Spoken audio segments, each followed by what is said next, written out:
는 앞에서 읽으셨던 대로 헤롯 안티파스가 자기 동생의 아내인 헤로디아와 부정한 결혼을 한 것을 책망을 했고 그로 인해서 체포되어 죽임을 당했습니다.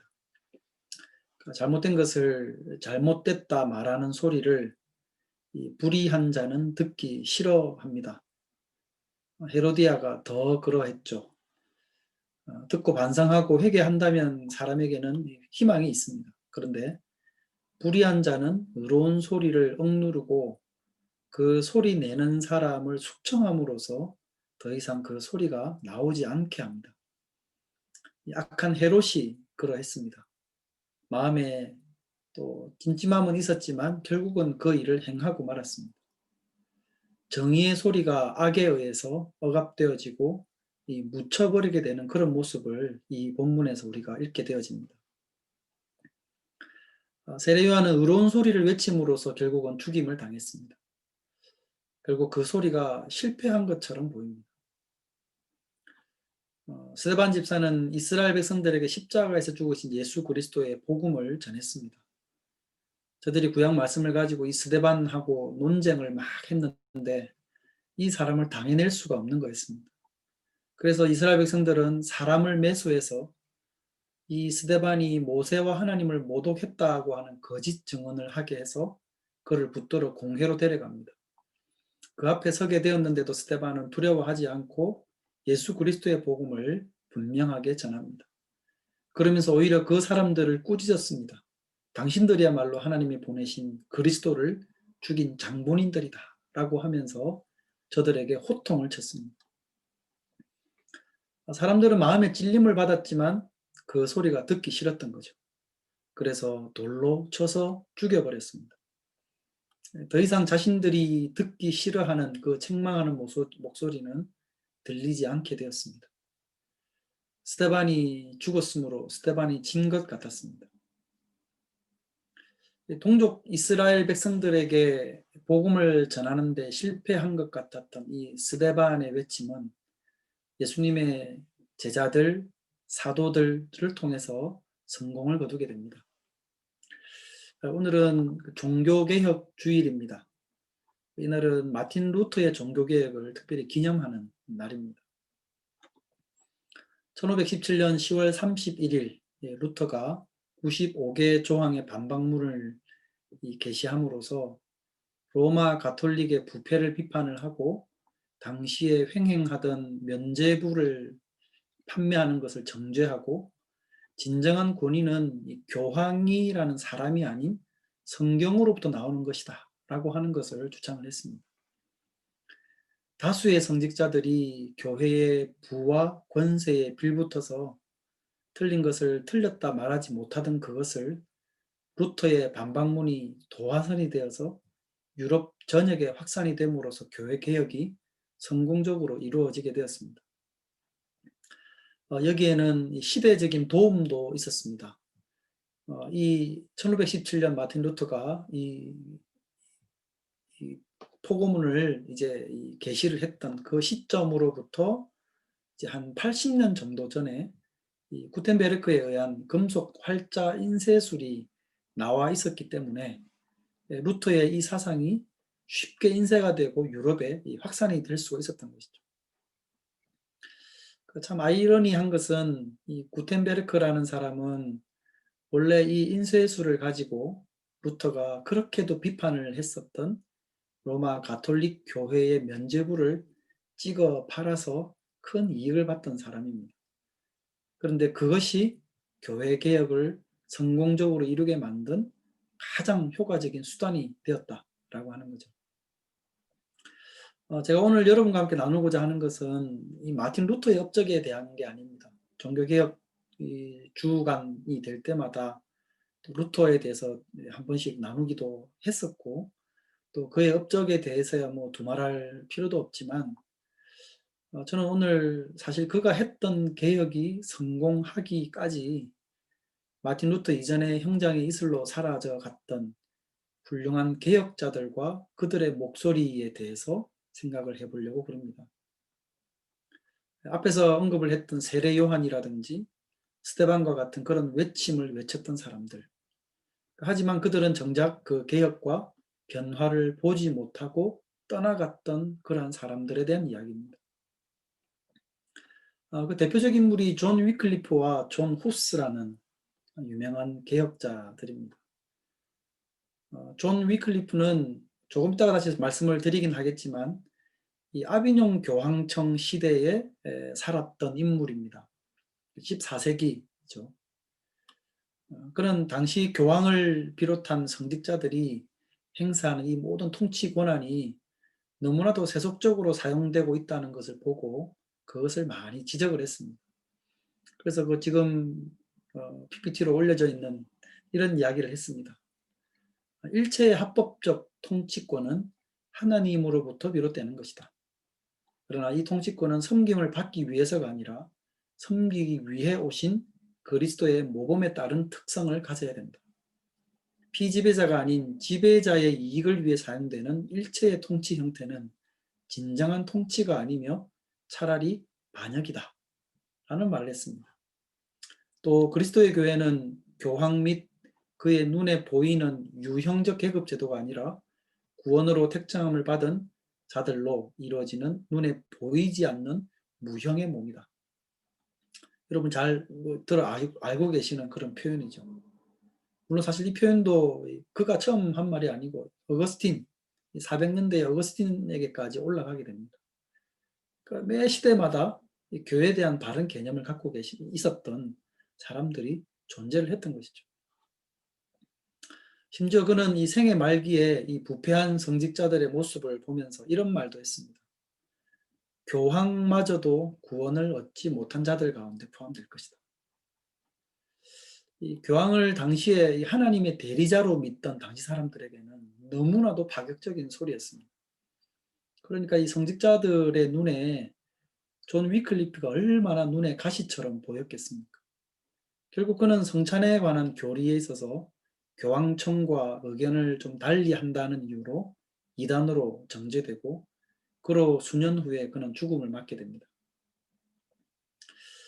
그는 살아생전 자신의 추종자들에게 성경은 모든 사람들이 이해할 수 있는 언어로 번역되어야 된다라고 하는 것을 강조를 했었고요.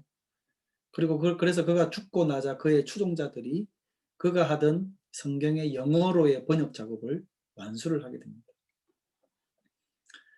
마틴 루터가 1517년이니까 16세기잖아요.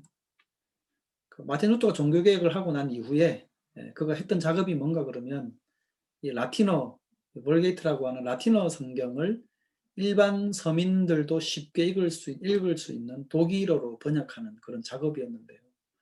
존 위클리프의 영어 성경 번역은 그보다 훨씬 이전에 이루어졌던 일입니다. 왜냐하면 당시에는 라틴어 성경을 다른 언어로 번역하는 게 법으로 금지가 되어 있었거든요. 이게 얼마나 큰 도전이었는지를 아마 아실 수 있을 겁니다. 아마 여러분들이 그래서 오늘날 이 위클리프 선교회를 많이 들어보셨을 겁니다. 이 정신을 이어받아서 이 성경 번역 선교회인데요. 세계 각국의 언어로 성경을 번역을 해서 누구나 자기의 나라의 언어로 성경을 읽을 수 있도록 하기 위한 사역의 목표를 갖고 있는 선교단체입니다. 또 한 명이 이 존 후스라고 하는 개혁자입니다. 존 위클리프와 거의 동시대 인물인데요. 일단은 체코 사람들이 이제 영국에 유학을 많이 갔었는데 갔다가 거기서 존 위클리프의 이 저술들을 접하면서 많은 영향을 받고 그것을 이 사람들이 보헤미아로 가져 들여오게 됩니다. 근데 그 당시에 이 프라하 총장으로 있었던 사람이 존 후스였습니다. 어떤 교리에 있어서는 약간의 생각차가 있긴 했었지만 대부분의 존 위클리프의 사상에 동의를 하고 그것을 학생들에게 가르치게 됩니다. 그 중에 가장 크고 교황청의 표적이 된 게 뭔가 그러면 바로 교황 권력에 대한 그의 생각이었습니다. 그는 위클리프와 비슷한 이야기를 했습니다. 성경에 순종하지 않는 교황에게는 성도들도 복종할 의무가 없다. 복종할 필요가 없다. 라고 이렇게 이야기를 하면서 부패한 교황 권력을 매우 질타를 했고 교황청이 판매하고 있던 면죄부에 대해서도 비판을 하는 등 이 사람들이 듣고 싶어 하지 않는 많은 소리들을 과감하게 외쳤습니다. 그 역시도 결국 붙들려서 교황청 앞에 섰고 너의 주장을 철회해라 라고 강요를 받았지만 그는 끝내 그 생각을 철회하지 않음으로써 화형을 당하게 되었습니다. 그러니까 루터의 개혁이 있기 전에 이런 대표적인 사람들 외에도 개혁자들과 개혁의 목소리는 시대마다 존재를 했습니다. 하지만 악에 의해서 의로운 이러한 목소리들이 힘을 얻지 못하고 다 사장되고 덮여왔던 것입니다. 서두에 언급을 드렸던 세례 요한이나 스데반처럼 그 시대를 향한 의로운 목소리를 내긴 했지만 악에 의해서 가려졌던 진실과 진리의 소리들, 그런 목소리를 냈던 사람들은 죽임을 당함으로써 그들의 소리마저도 실패한 것 같았지만 사실은 그 모든 외침들은 성공적인 개혁의 밑거름이었습니다. 그들이 있었기 때문에 새로운 개혁자들에게 더 많은 힘이 실릴 수가 있었습니다. 그러니까 하나님의 말씀에 근거하지 않는 종교적 권세를 계속 두려워하고 방치해버리면 이전처럼 계속 그 소리들이, 그러니까 개혁의 소리들이 덮여지고 사라지게 될 뿐이라는 것을 그들도 역사를 통해서 배우게 되었기 때문입니다. 저는 오늘 그 교회사에 관련된 이야기를 한 가지 더 해드리려고 그럽니다. 보이시는지 모르겠는데 이게 그 시에나 캐티드럴 앤 더 카티드럴 뮤지엄이라는 책인데요. 이게 그 예전에 그 김세영 집사님이 가족들과 함께 그 이태리 여행을 가셨다가 시에나 성당에 들어가서 아마 이 책을 선물로 하나 사셨던가 봐요. 다녀오셔서 저에게 이 책을 하나 선물로 주셨습니다. 제가 지금 이야기를 하려고 하는 것은 이 시에나라고 하는 도시와 관련이 있는 이 교회사에서 매우 중요한 한 사건과 인물에 대한 것입니다. 그 로마 교황청은 로마에 있죠. 그런데 이 로마 교황청이 로마에 있지 않고 이 프랑스 아비뇽이라는 곳에 한 70년 가까이, 정확하게는 68년 정도 있었던 적이 있었습니다. 제가 앞에서 위클리프를 이야기할 때 아비뇽 교황청 시대라고 이렇게 설명을 드렸는데요. 이때가 바로 그때입니다. 14세기. 그때의 이야기를 제가 조금 해드리겠습니다. 때는 영국과 프랑스가 100년 전쟁에 서막이 되는 그런 전쟁에 돌입할 상황이었습니다. 이 당시 교황이 누군가 그러면 보니페이스라고 하는 교황이었는데요. 이 교황이 영국과 프랑스는 필립 4세와 영국의 에드워드 1세 사이에 중재를 시도를 막 했었는데 두 왕이 이 교황의 말에 귀를 기울이지 않고 하니까 교황이 이 칙령을 하나 발표를 합니다. 사제에게 고함이라고 하는 칙령을 하나 발표를 하는데요. 이게 뭔가 그러면 이제부터 모든 사제들은 세속 군주, 왕이죠. 세속 군주에게 헌금하는 것을 금지한다 라고 하는 내용입니다. 처음에는 두 왕들이 이 교황의 교서를 무시하고 막 싸우다가 점차 여론이 좀 좋지 않게 돌아간다는 것을 알고는 결국 교황의 중재를 받아들이게 됩니다. 그러니까 프랑스와 영국 사이의 중재를 성공하게 된 이 교황 보니페이스는 많은 사람들로부터 칭송을 받게 되죠. 두 왕들의 의견을 이제 조율해서 교황의 뜻이 더 우세한 것 같은 그런 분위기가 상황이 되어져 버린 겁니다. 그게 13세기 말이었는데 1300년이 되었습니다. 그러다가 몇 년 후에 이 보니페이스가 이 1300년을 기념을 해서 희년을 선포합니다. 전 유럽에. 그러면서 로마에 있는 성 베드로의 무덤을 방문하는 모든 자에게 면죄부를 준다라고 하는 그런 약속을 하니까 이 전 유럽에서 이 로마를 방문하려고 하는 발길들이 끊이지를 않게 된 겁니다. 그러니까 이 영국과 프랑스 중재를 성공했죠. 사람들의 칭송을 받았죠. 또 희년을 선포하면서 면죄부까지 준다라고 하는 이야기를 하니까 그야말로 이 전 유럽에서 이 교황의 위치가 그야말로 이 천상천하 교황 독존 같은 그런 분위기가 되어버린 겁니다. 근데 이래 되면 누가 마음이 불편한가 그러면 프랑스의 필립 왕이었습니다.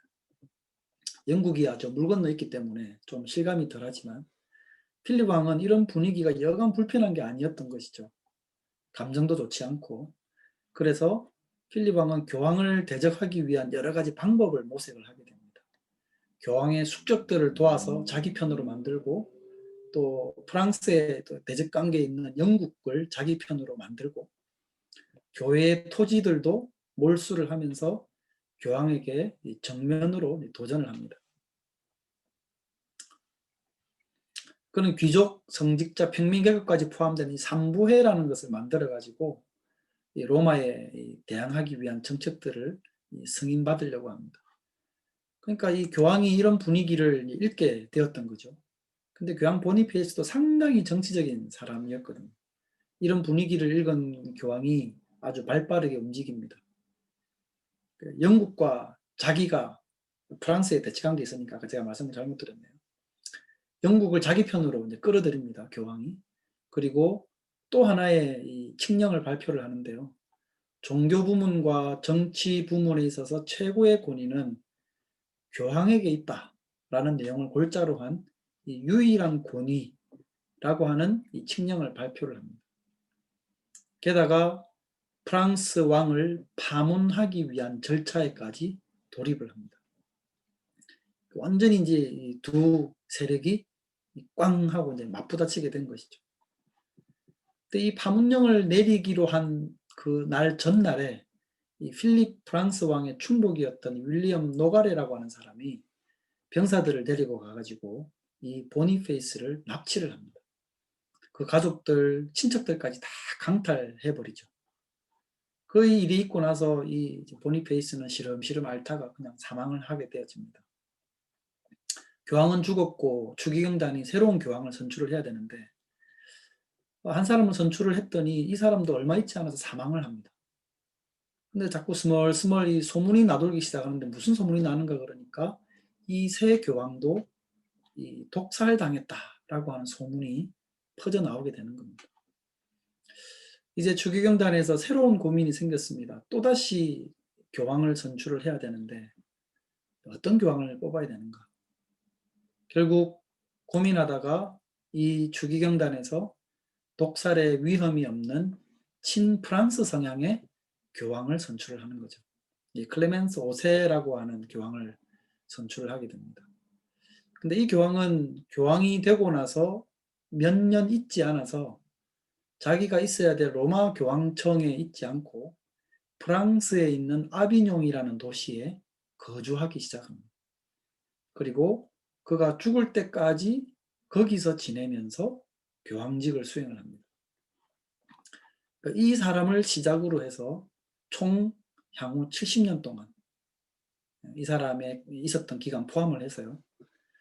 그 뒤를 잇는 모든 교황들도 로마 교황청이 아닌 아비뇽에서 교황직을 수행을 하고 있었던 겁니다. 그 이유가 뭐겠습니까? 한마디로 프랑스의 눈치를 봤기 때문이죠.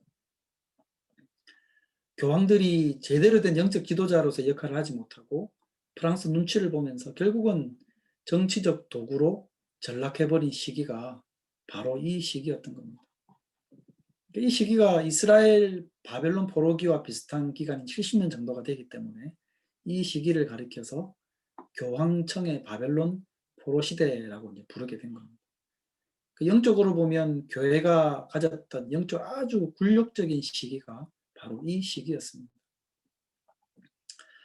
그런데 이제 여기서 제가 앞에서 보여드렸던 이 책과 관련된 내용이 등장을 합니다. 교황들이 계속해서 로마로 가지 않고 아비뇽에 머물러 있는 것에 백성들의 내신 불만들도 조금씩 쌓여가고 있었거든요. 그럼에도 불구하고 그것을 지적하고 이야기를 하는 사람이 아무도 없었습니다. 교황들도 자기가 교황이 될 때마다 그런 약속을 로마로 돌아가겠노라고 약속을 했지만 여기저기 눈치를 보느라 결국은 그 약속을 지키지 못하고 있던 차에 이 시에나, 보여드린 이 시에나 출신의 캐서린이라고 하는 여인이 등장을 합니다. 물론 이 책에도 그 내용이 나오고 있습니다. 이 여인은 이 도미니크라고 하는 수녀회의 회원이었는데요.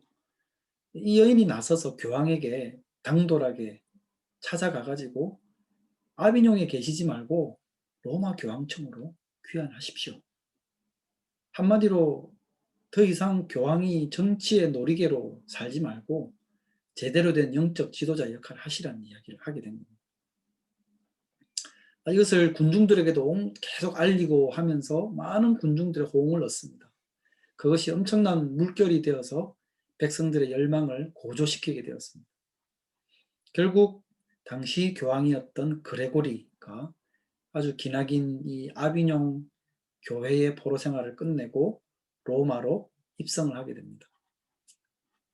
이 일이 있고 한 3년 후에 캐서린이라는 여인은 사망을 했답니다.